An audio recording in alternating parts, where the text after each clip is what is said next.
In the next 7 minutes, I'm going to share 7 principles that, if applied, will radically and positively transform your health and well-being like nothing you've ever experienced before.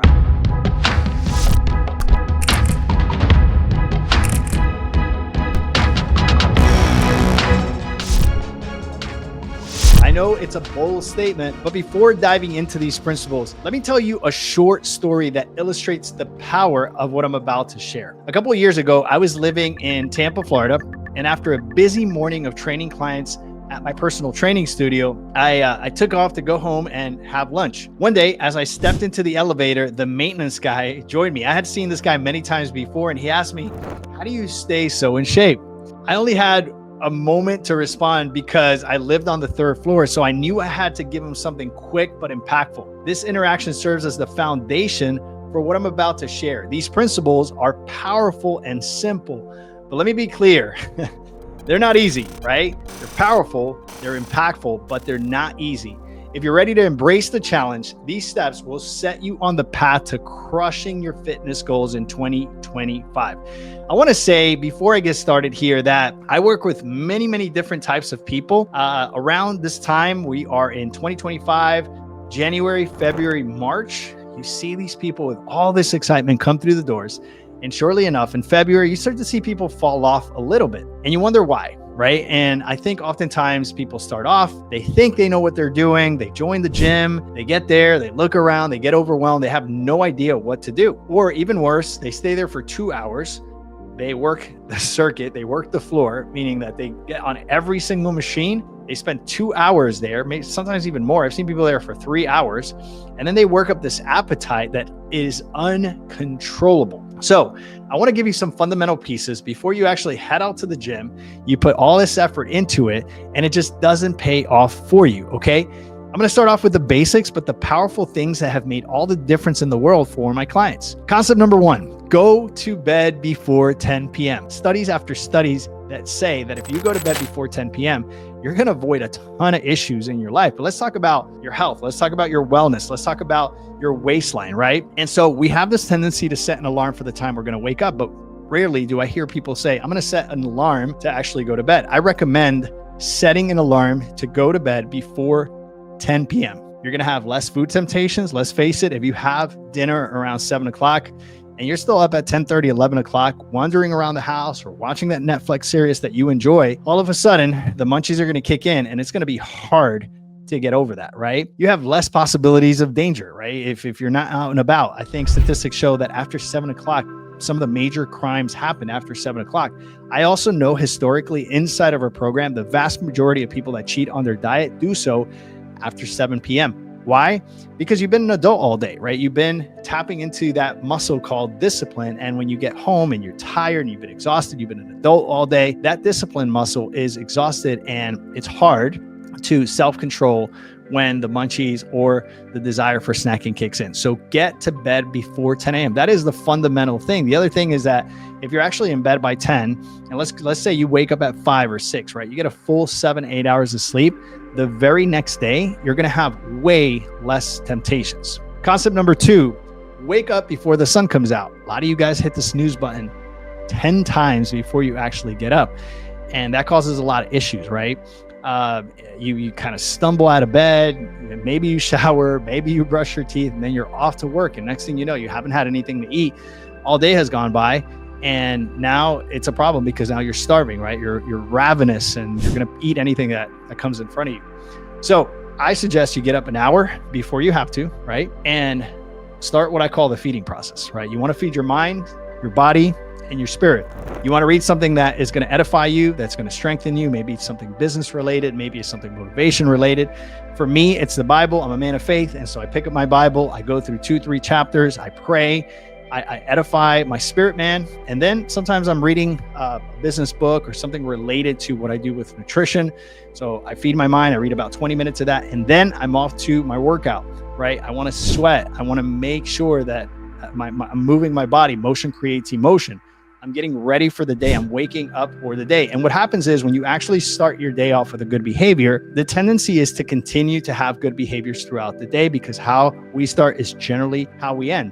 Also, behavior shifts identity. And so if you want to be more of something, do more of that thing. So if you want to be healthy, if you want to be a reader, if you want to have a growth mindset, then go do more of that. And then what happens is your identity starts to shift. And now you're not forcing yourself to do a bunch of things you don't want to do, but instead what's actually happening is your identity has shifted based on your behavior. So we want to do more of the thing that we want to be, right? Makes total sense. You're going to make better choices throughout the day if you start off doing your cardio or maybe resistance training. Why? Because maybe you'll spend 45 minutes to an hour doing those physical activities.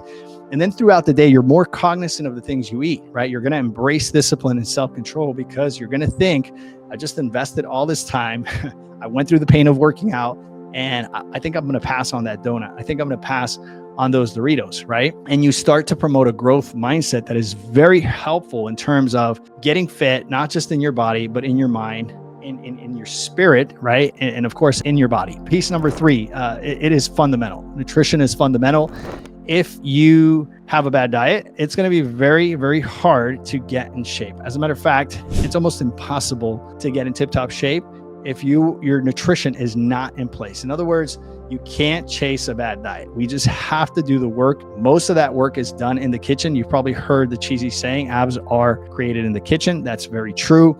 You want to make sure that you are eating nutrient-dense foods that are not spiking a lot of insulin. Inside of our programs, it's called phase 1. And of course, we don't demonize macronutrients, but you want to make sure that you're transitioning as you are progressing. You're losing the weight, you're decreasing body fat percentages, you're getting metabolically healthy. You have more bandwidth to eat some of those little things that in the beginning you have to put aside. The other thing I would say is that there are so many ways to lose weight, to decrease body fat percentages. You either burn it, you poop it, you puke it, or you regulate it. Can I just say that regulating your food intake is one of the absolute best ways, most sustainable ways to stay in shape. In other words, instead of having to run, sprint, bike, or do any of those other things that are not healthy in order to decrease body fat and lose unwanted weight, what you want to do is you want to regulate the things that you eat. Doesn't mean you have to macro counter, calorie counter, point counter, do any of those complex things, but we want to start bringing in nutrient density so then we're not snacking throughout the day. Okay, so these things are fundamental. They're super important. The best way to detox your body is to actually start putting the right nutrients in it. I see a lot of you guys taking teas, pills, intermittent fasting, doing all these things, and that's fine if that works for you. But I'm just saying these things are generally not sustainable. And so we want to make sure that we are regulating our appetite. We have a good nutrition plan in place. We want someone to keep us accountable. And that's one of the better ways to get healthy. You're going to have longevity. In other words, you're going to live longer. You're going to have a better quality of life. Also, if you start eating well and you start training, you start building more muscle, then when you eat, most of your food will be absorbed by muscle versus going to liver stores or adipose tissue, which is AKA fat, right? Your muscle will absorb most of those nutrients, and you're going to have an easier time having flexibility in your diet. So you want to eat well so you can build muscle, and then that's going to serve as a deposit site for those glycogen storages. Your muscle will absorb that a lot better and more efficiently. Component number 4, the right kind of cardio is not running, sprinting, biking, or doing all the hard things. In my particular experience, steady state cardio or slow burn cardio is one of the most efficient things that you can do in order to decrease body fat percentages and lose unwanted weight in record time. It's one of the most efficient ways to burn glycogen. You can do it every day. It's very low impact. You can multitask while you're doing it. In other words, you can feed your mind by listening to a book, or maybe you're watching a podcast, or some of you guys can actually walk on a treadmill and read, but you're doing 2 things that are coming together that have maybe high value for you. Maybe it's education, maybe it's a spiritual component, and you're joining that with cardio. That's very, very powerful physically and also in those other aspects of your mind and your spirit. Another component number 5 that I see people miss out on all the time is hydration. Most people are severely dehydrated. 80% of your body consists of water. You're going to have better digestion if you're drinking sufficient water. You're going to be able to detox your body in a more effective way.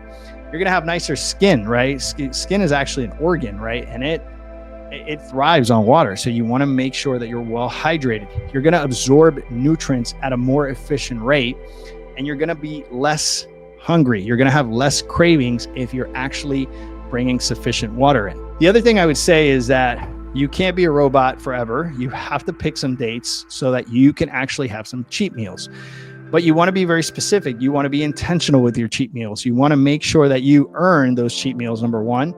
More importantly, you want to make sure that when you do it proactively. You know what you're going to do, and then the very next meal, you're back at your program, right? You're doing whatever you're doing consistently, so that you can give your discipline muscle in your brain a little bit of a break. So a cheat meal is okay.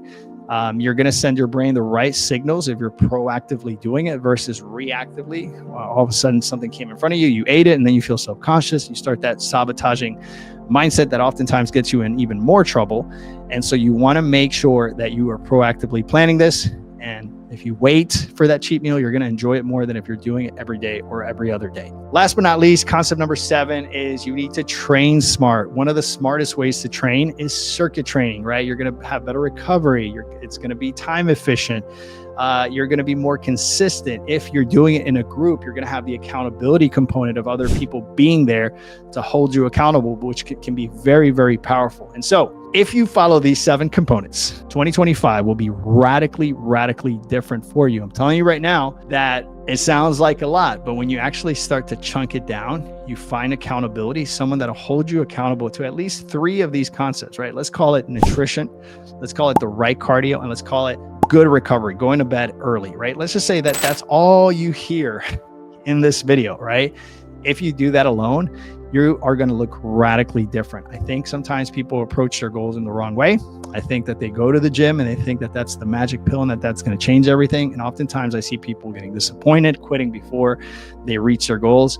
And if you follow these principles that I just shared with you systematically, even if you just get the first 3 that I mentioned, you're going to do amazing. 2025 is going to be an incredible year for you. You're going to crush your goals, feel great. You're going to look great. And if that's the case, because you watched this video and you listened to what I had to say and you made it happen, then these 12 minutes were worth it.